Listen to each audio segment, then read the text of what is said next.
దేవతల్లోకెల్లా భక్త సులభుడు కరుణామయుడు మన పరమశివుడు. అందుకే ఆయన్ని బోలాశంకరుడు అంటారు. కేవలం ఓం నమః శివాయ అనే పంచాక్షరి మంత్రాన్ని జపిస్తూ మారేడు దళాన్ని సమర్పించి చెంబుడు నీళ్లతో అభిషేకం చేస్తే చాలు, కోరిన వారాలను ఇచ్చేవాడు శివయ్య మాత్రమే. శివుడికి లింగ పూజ ప్రధానమైంది. మరి ఎటువంటి లింగాలను పూజిస్తే ఎటువంటి ఫలితాలు కలుగుతాయో గరుడ పురాణం ఆధారంగా సంపూర్ణంగా తెలుసుకుందాం. బాణలింగాలకు శివ పూజలో అత్యంత ప్రాధాన్యత ఉంది. బాణాసురుడు శివుణ్ణి ప్రత్యక్షం చేసుకుని మీరు సదా లింగ రూపంలో ఇక్కడుండాలి అని వరం కోరుకోగా శివుడు తదాస్తు అన్నాడు. అలా ఏర్పడిన లింగాలకే బాణలింగాలు అని పేరొచ్చింది. ఒక్క బాణలింగ పూజలోనే నానా విధాలైన లింగాలను పూజించిన ఫలితాలు వస్తాయి. ఇవి సాధారణంగా నర్మదా వంటి పవిత్ర నదుల్లో లభిస్తాయి. ఈ బాణలింగాలను మొదట శుద్ధి చేయాలి. బంగారు, వెండి, రాగి లోహములతో గాని, స్ఫటికముతో గాని, నల్లటి పాషాణంతో అయినా వేదికను ఏర్పరిచి దానిపైన పూజించాలి. గరుడ పురాణంలో వివిధ ద్రవ్యాలతో లింగాలను నిర్మించే విధానం,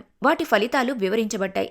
గంధలింగము 2 భాగాలు కస్తూరి, 4 భాగాలు చందనం, 3 భాగాలు కుంకుమ కలిపి తయారుచేసే ఈ గంధలింగాన్ని పూజిస్తే శివ సాయుధ్యం కలుగుతుంది. పుష్పలింగము సువాసన కలిగిన పువ్వులతో నిర్మించిన పుష్పలింగమును పూజించిన రాజ్యాధిపత్యం కొరకు పూజిస్తారు. గోమయలింగం స్వచ్ఛమైన కపిల గోమయముతో చేసిన ఈ లింగమును పూజించిన ఐశ్వర్యము చేకూరుతుంది. రజోమయ లింగము పుప్పొడితో తయారు చేసిన లింగమును పూజించిన దైవత్వం సిద్ధించి అటుపై శివ సాయుధ్యం పొందొచ్చు. ధాన్యపిండి లింగములు యవ, గోధుమ, తండుల పిండితో చేయబడిన లింగమును పూజించిన సకల సంపదలు మరియు పుత్ర సంతానం కలుగుతుంది. తిలాపిష్ట లింగము నువ్వుల పిండితో లింగము చేసి పూజించిన ఇష్టసిద్ధి కలుగుతుంది. లవణలింగము ఉప్పుతో కలిపి లింగమును చేసి పూజించిన వశీకరణం ఏర్పడుతుంది. భస్మమయ లింగము భస్మంతో తయారు చేసిన లింగమును పూజించిన సమస్త ఫలితాలను ప్రసాదిస్తుంది. దది దుగ్బద్ధవ లింగము పెరుగు, పాలతో చేసిన లింగము కీర్తిని, లక్ష్మిని ప్రసాదిస్తుంది. దూర్వాకాండ లింగము ఈ లింగమును గరిక కాడలతో తయారు చేస్తారు.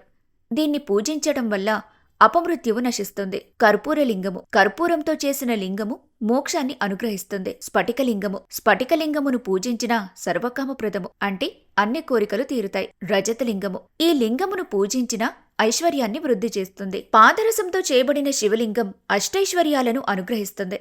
ఇది అన్నింటికంటే మహామహిమ కలిగిందే. పారతి శబ్దంలో విష్ణువు, ఈశ్వరి, శివుడు, బ్రహ్మ ఇలా అందరూ నిక్షిప్తమై ఉన్నారు. జీవితంలో ఒక్కసారైనా పారతలింగాన్ని పూజించిన విజ్ఞానం, అష్టసిద్ధులు, ధనధాన్యాలు, సకల ఐశ్వర్యాలు అన్నీ చేకూరుతాయి. లింగ పురాణం ప్రకారం శివలింగ పూజ వలన సర్వదేవత పూజ చేసిన ఫలితం కలుగుతుంది. ఎందుకంటే లింగమూలమునందు బ్రహ్మ, మధ్యలో విష్ణువు, ఊర్ధ్వభాగమునందు ప్రణవాక్య పరమేశ్వరుడు, వేదిక పార్వతి, లింగము పరమేశ్వరుడు. కాబట్టి ఆ పరమేశ్వరుణ్ణి లింగరూపంలో పూజించి ఆ శివశక్తుల అనుగ్రహాన్ని పొందుదాం.